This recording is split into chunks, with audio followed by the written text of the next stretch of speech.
Սիրելի բարեկամներ, մեկ վարքյան կխնդրեմ ուշադրություն դարձնեք։ Երեք գիշեր շատ ծանր օր անցկացրեցինք, շատ ծանր ճամփորդություն ունեցանք։ Ասել, ընդհանրապես մեկ ասեմ բան ասեմ, մարդը երբ որ կփորձի մոտենալ Աստծուն, միշտ կհայտնվեն ուժեր, միշտ կհայտնվեն տարբեր ազդեցություններ ճշմարի կողմեն, նույնիսկ սատանայի կողմից, դևերի կողմեն, որոնք կփորձեն հերվածնել մարդուն եւ խանգարել այն ճանապարհը, որով որ մարդը կերնա դեպի Աստված։ Երեք մեր հետ էլ ասանք բանը պատահեցավ։ Մենք ալ, քանի որ ուխտագնացության կերտանք մասնակցելու մեր օրհնորդներին,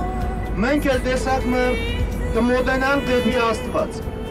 Եվ հայտնվեցավ չար ուժերը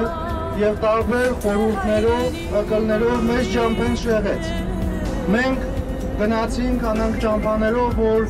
ոչ մի խելոք մարդ չէր կրնա անցնել այս ճամփաներով, բայց Փառք Աստծո մեր վարորդներին, մեր շոֆերներին, որոնց հմտության շնորհիվ մենք կարողացանք եւ միանշանակ Աստծո օրհնությամբ կարողացանք հաղթահարել աստեսակ փորձությունը եւ մենք կշարունակենք մեր ճանապարհը դեպի Աստծուն մոտենալու, դեպի մեր երկար տարիների երազանքը իրականացելու։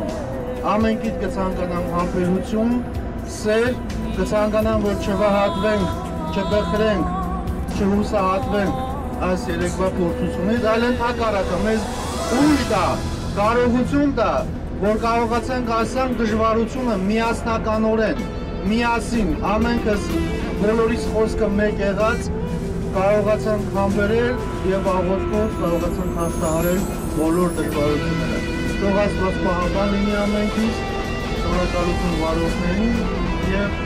մեծ բարեճանապարհ մինչև Հայաստան։ Հուսանք արդեն սատանային հանգիստ թողածը, սատանան մեզ հանգիստ թողածը եւ հանգիստ կհասնենք Հայաստան այլևս։